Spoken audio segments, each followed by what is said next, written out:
이전에는 미처 몰랐습니다. 물론 머리로는 알고 있었습니다. 모든 것이 하나님의 은혜고 호흡마저도 주님의 은혜인 것을 머리로는 알고 있었습니다. 그런데 가슴으로 잘 몰랐습니다. 그러던 것이 작년 5월이었죠. 코로나 중증 앓으면서 중환자실에서 숨을 못 쉬는 그 순간순간을 지나가면서, 그리고 그 이후에 조금씩 돌아오면서 그때 비로소 알게 됐습니다. 숨 하나 쉬는 것도 하나님의 은혜구나. 머리에 알던 게 가슴으로 내려오는데 40년, 50년 걸렸습니다.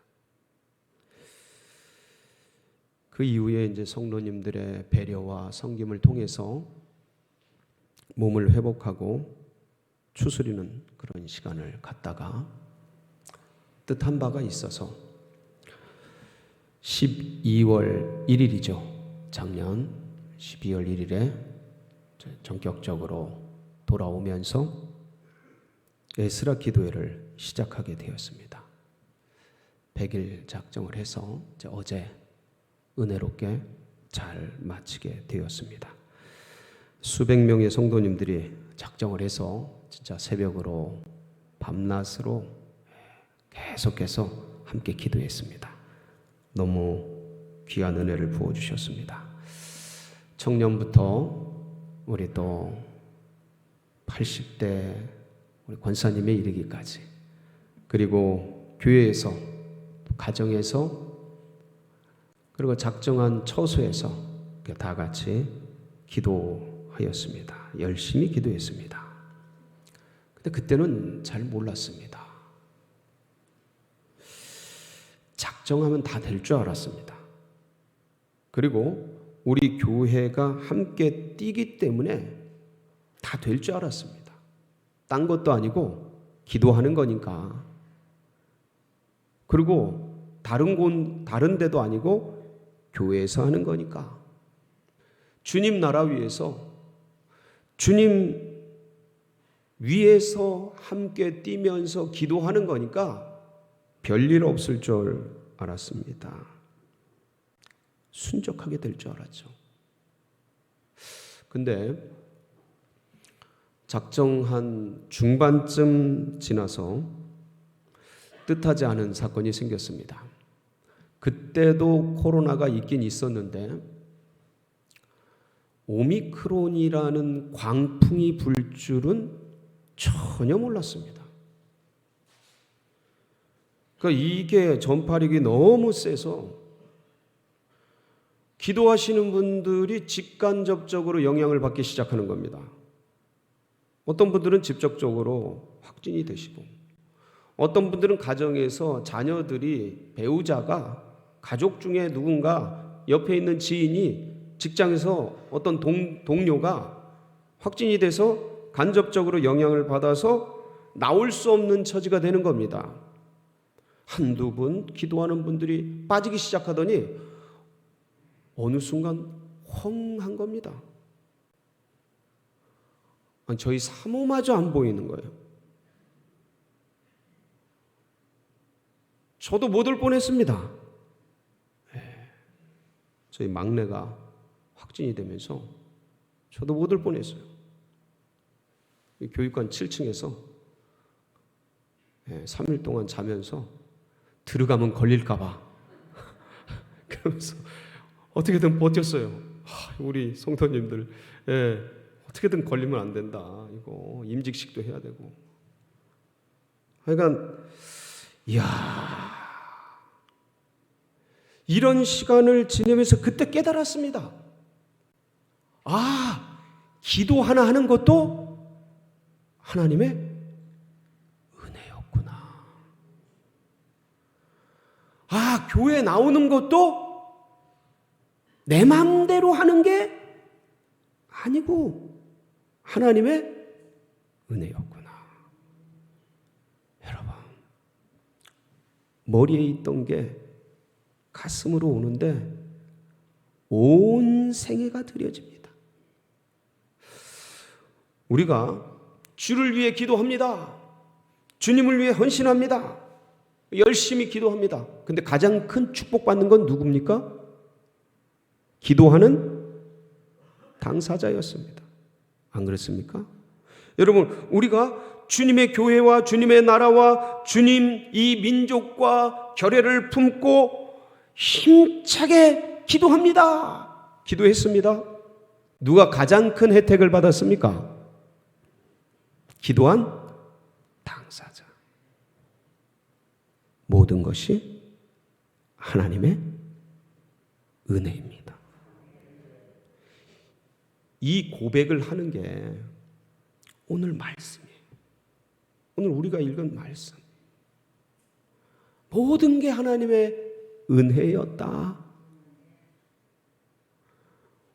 오늘 이 바울의 고백은 성경이 무슨 성경입니까? 빌립보서죠. 예.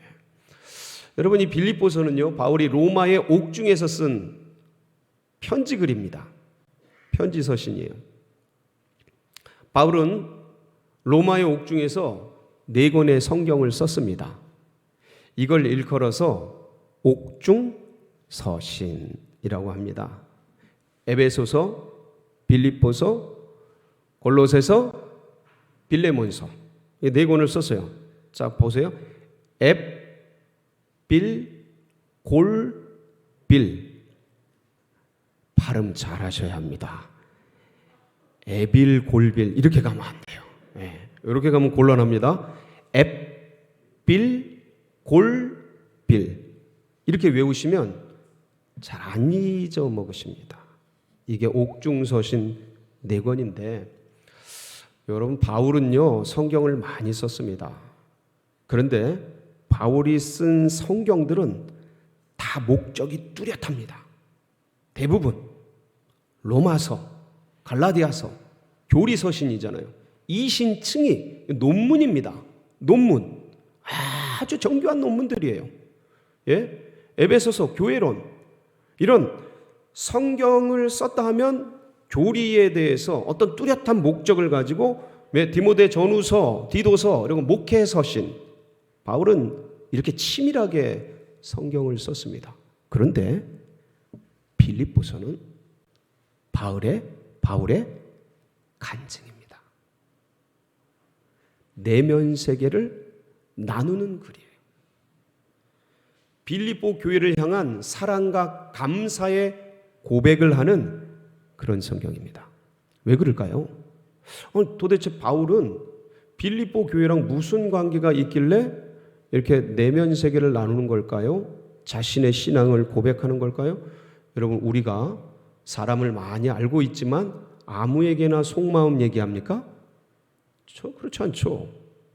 진짜 신뢰하는 사람, 오래 같이 오면서 검증이 된 분, 그런 분에게 마음을 나누고 속 이야기를 하지 아무 데나 나누질 않습니다. 바울은 어떻겠습니까? 근데 그러한 내면의 세계에 내 마음을 나누고 마지막 인생의 그 삶의 그것들을 나누는 대상이 빌립보 교회였습니다. 도대체 무슨 관계였길래 그러죠? 바울은요 1차, 2차, 3차, 4차 선교 여행, 전도 여행을 했습니다. 근데 1차 전도 여행은 우리가 다 알지만 아시아 전도 여행이었습니다. 아시아를 복음화하는 거였어요. 특별히 저쪽 터키 지역, 이쪽 남쪽을 많이 했죠. 그런데 2차 전도 여행 때 바울의 목표는 저 터키, 아시아 지역, 비두니아와 갈라디아와 그 아시아 지역 북쪽, 그래서 동쪽으로 그렇게 선교를 하려고 마음 먹고 올라갔습니다. 그리고 힘을 써서 아시아 선교를 하려고 애썼어요. 그런데 잘 안 돼요. 막혀요. 막 그러더니만 어느 날 환상을 보게 됩니다. 그 유명한 마케도냐인의 환상. 거기서 이리 와서 우리를 도우라 하는 이 환상을 보고 성령께서 나를 부르시는구나 깨닫고 드디어 마케도냐로 건너가게 됩니다. 이게 왜 중요하냐면 그동안은 아시아, 이 터키 지역을 선교했다면 이제부터는 유럽 선교입니다. 유럽. 그래서 그 마케도니아로 건너가서 첫 성이 빌립보 성이었어요. 빌립보 성에서 이제 있으면서 안식일에 어디 말씀 전하고 복음 나눌 데가 없나 회당을 찾고 있는데 찾아봐도 없어요.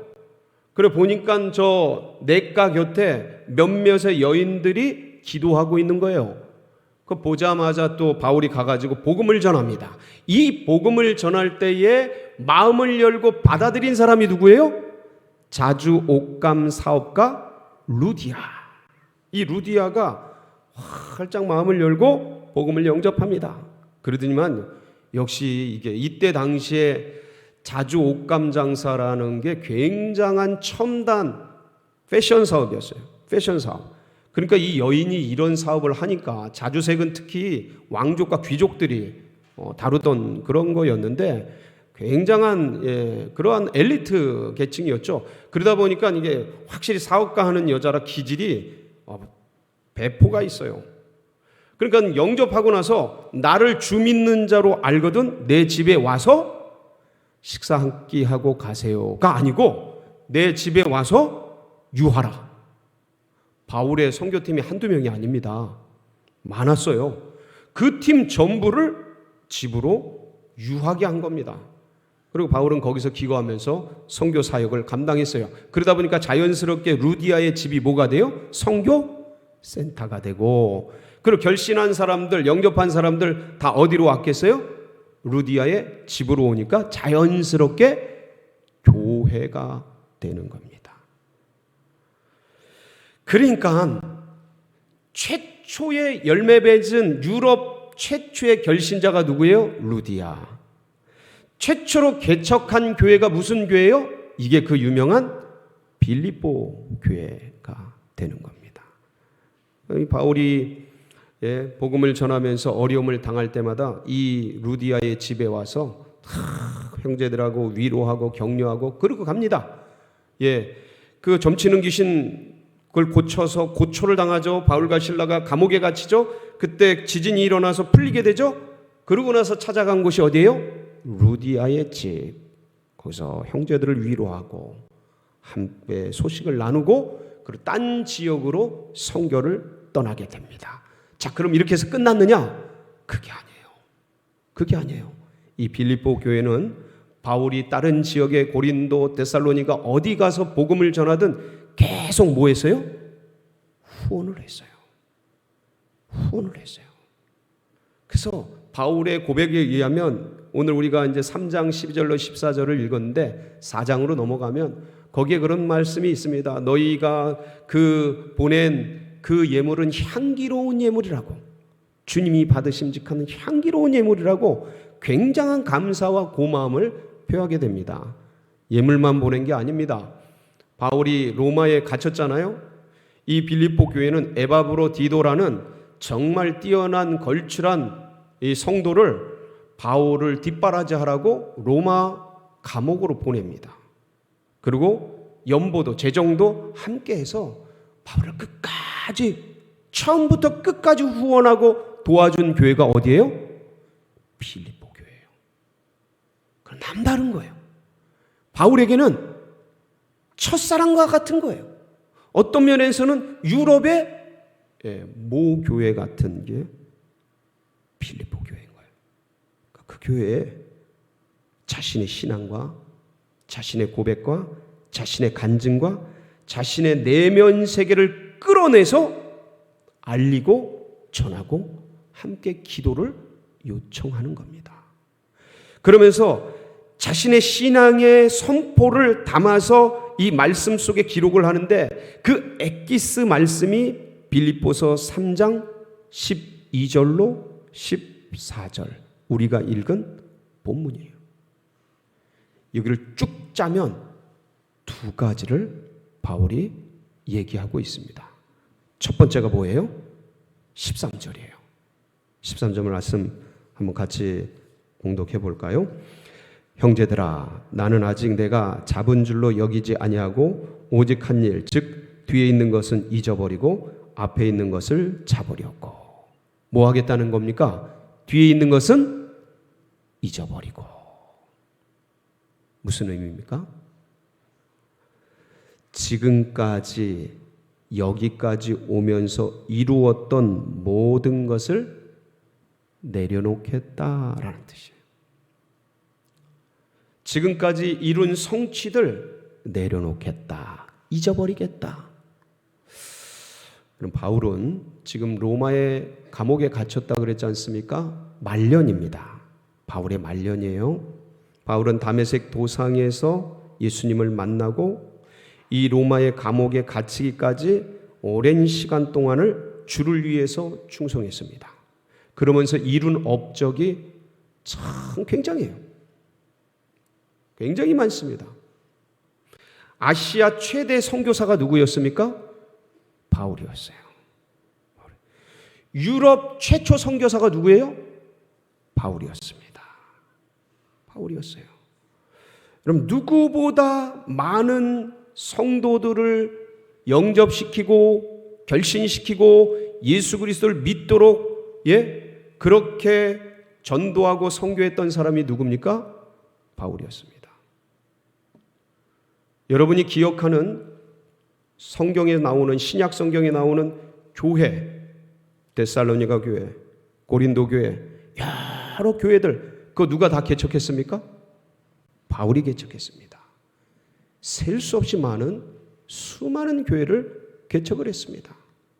어떤 면에서는 예수님의 12 제자를 다 합한 것보다 바울이 개척하고 바울이 세운 교회들이 훨씬 더 많다고도 볼 수 있을 정도로 엄청난 사역을 했습니다. 뿐만이겠습니까? 여러분, 교회는 그냥 세워집니까? 누가 있어야 돼요? 교회가 세워지려면 영적 지도자가 있어야 합니다. 영적 목회자들이 있어야 돼요. 바울은요, 양육과 훈육에 있어서도 굉장히 탁월했던 사람입니다. 그러니까 영적인 지도자들이 많이 세워졌어요. 아까 말씀드렸던 에바브라 디도 뿐만 아니라 영적인 아들 디모데, 그리고 두기고, 아리스타고, 이런 유명한 영적인 제자들이 로마서 16장에 보면 쫙 나옵니다. 한 장에 걸쳐서 참 많은 사람들을 배출을 했습니다. 뿐만 아닙니다. 함께 동역하는 동역자들도 굉장히 많이 세웠습니다. 브리스길라, 아굴라, 아볼로, 이런 사람들 정말 탁월하게 세워냈어요. 이런 모든 이룬 업적 플러스 신약 성경이 27권입니다. 그 중에 절반 가까이를 누가 씁니까? 바울이 씁니다. 12사도를 합한 것보다 더 많이 씁니다. 신학자 중에 신학자요. 탁월한 설교가 중에 설교가요. 선교사 중에 선교가요. 엄청난 전무후무한 이런 역사를 이룬 겁니다. 근데 이거를 어떻게 하겠다는 거예요? 내려놓겠다. 잊어버리겠다라는 거예요. 여러분, 이 말씀을 잘 생각하셔야 합니다. 잃어버리겠다. 뒤의 것은 잊어버리겠다. 이것은 가치를 두지 않겠다가 아닙니다. 믿음의 백성들은 주님께서 나에게 해주셨던, 내가 주님 안에서 행했던 그 일들이 간증이요, 고백이요, 우리의 삶의 훈장입니다.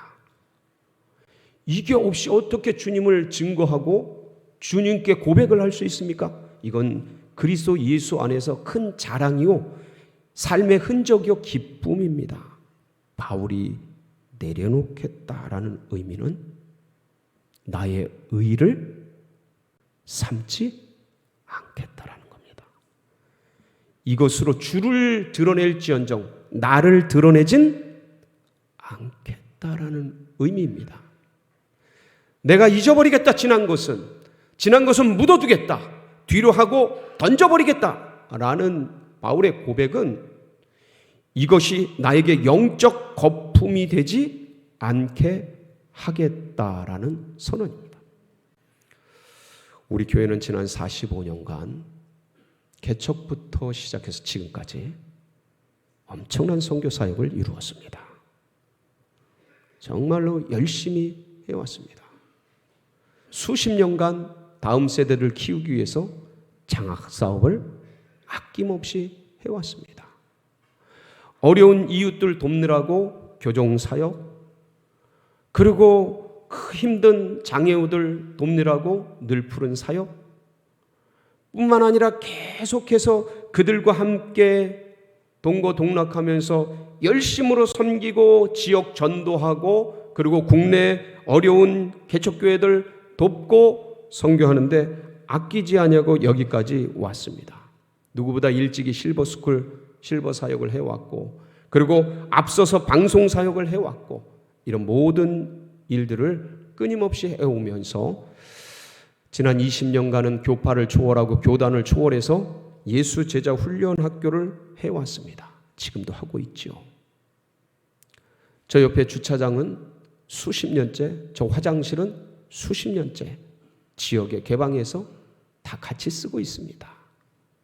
엄청난 일들을 해왔습니다. 일일이 거명할 수 없는 엄청난 일들이 많이 있습니다. 근데 이것이 우리의 의가 돼서는 안 될 줄 믿습니다. 주님을 드러내는 재료는 되어도 나를 드러내고 교회를 드러내는 의를 드러내는 일은 되지 않도록 뒤로 던져두고 잊어버리고 다시 달려가는 우리 모두가 되기를 축복합니다. 어제 100일 기도회를 마쳤다고 했습니다. 아침에 나와서 여기서 참 감사하기도 했습니다. 기적같이 왔습니다. 고맙습니다. 그러면 제가 함께 간절히 기도했던 제목이 뭐냐면 하나님 영적 거품 생기지 않게 해주세요.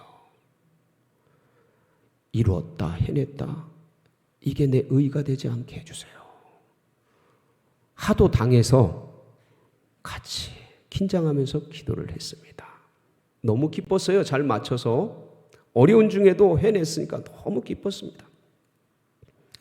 그리고서 10시에 여기서 리허설을 하고 오늘 임직식이 있으니까 리허설을 하고 1시에 같이 간사 모임, DTS 간사 모임 하고 2시부터 학생들과 같이 예배 드리고 강의를 듣는데 갑자기 마음이 힘들어졌습니다.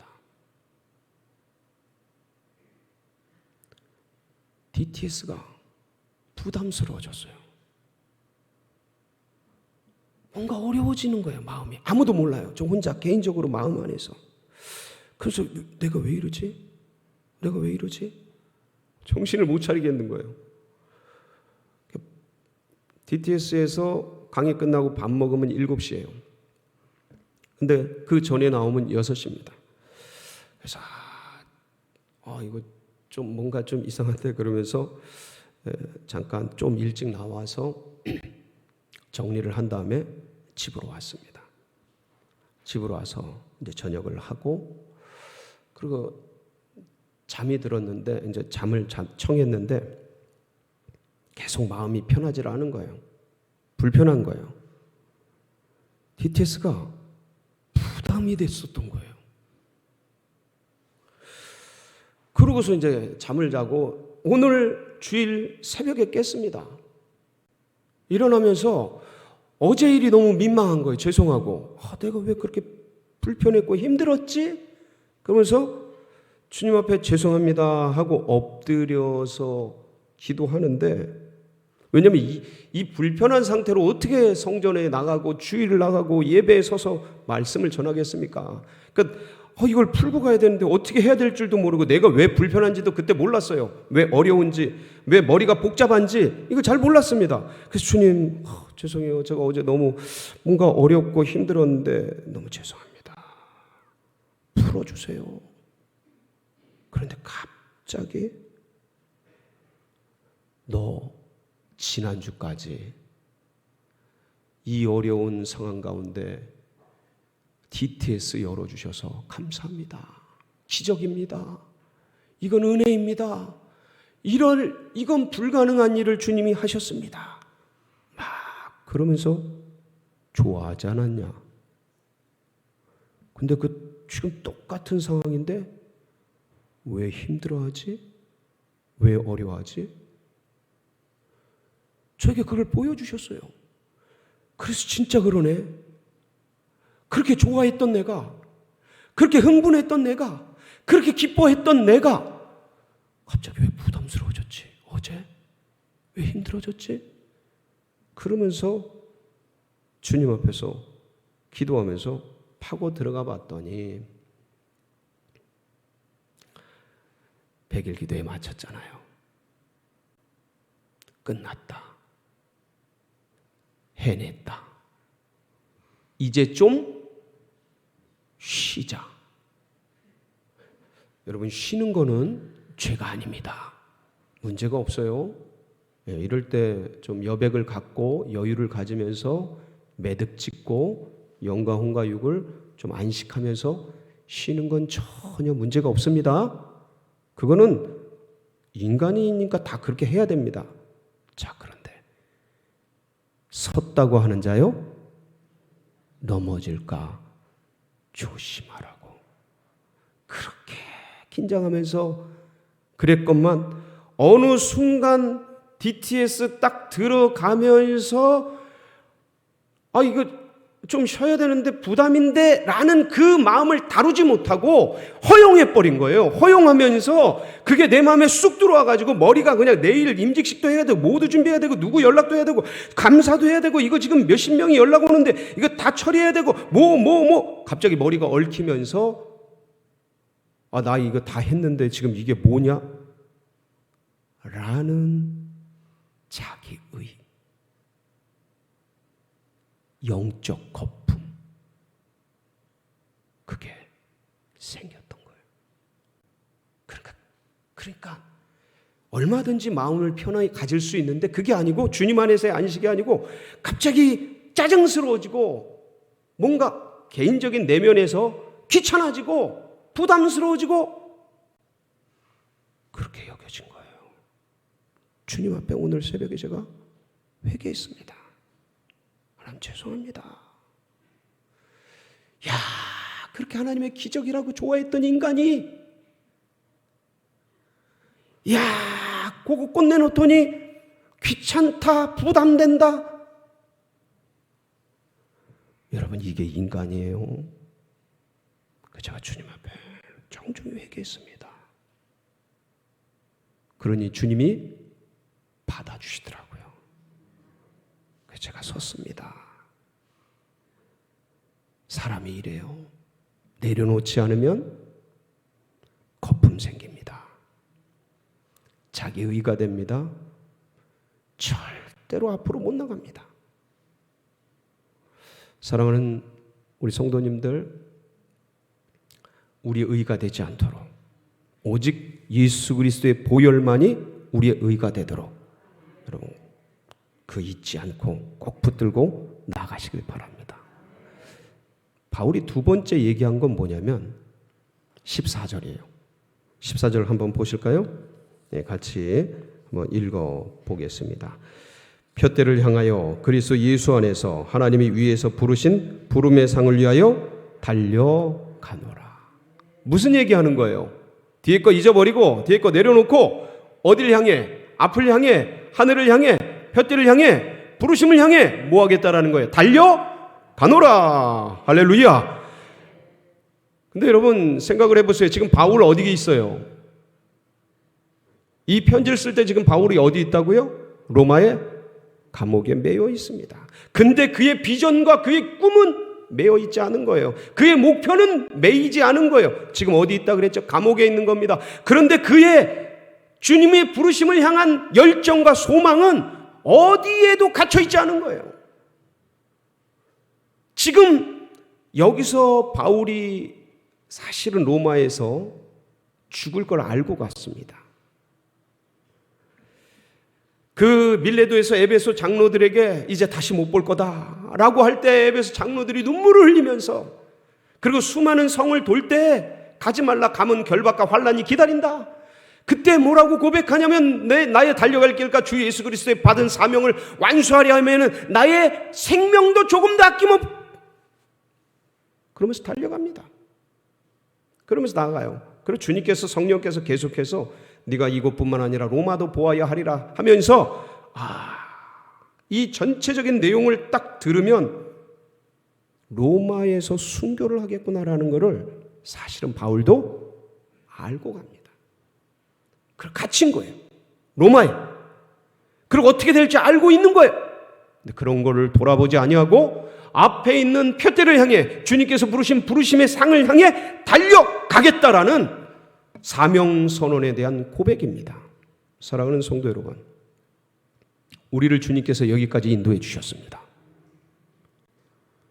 우린 여기서 멈출 수 없습니다.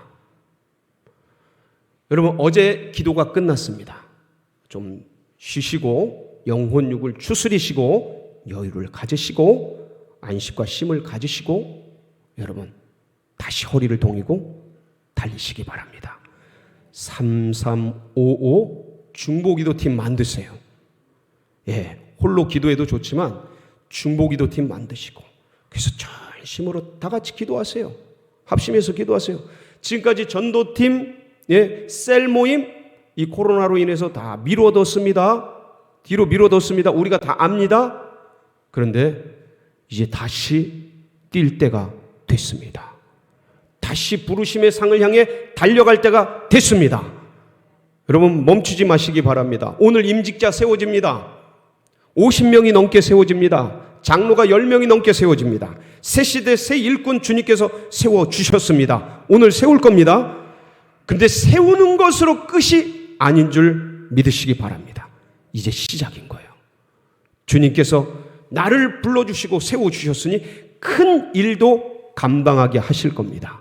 그 부르심의 사명을 향해 주님께서 부르신 그 목적을 향해 세워졌다 끝났다 됐다 이게 아니고 다시 허리를 동이고 달려갈 길을 달려가는 우리 모든 임직자 우리 성도님들 모두가 되시기를 주의 이름으로 축복합니다.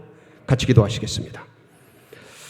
합심해서 기도할 때 하나님 부르심의 둯대를 향해서 오늘도 달려가게 하여 주시옵소서. 역사하여 주시옵소서. 기도하며 나갑니다. 아버지 하나님 감사합니다.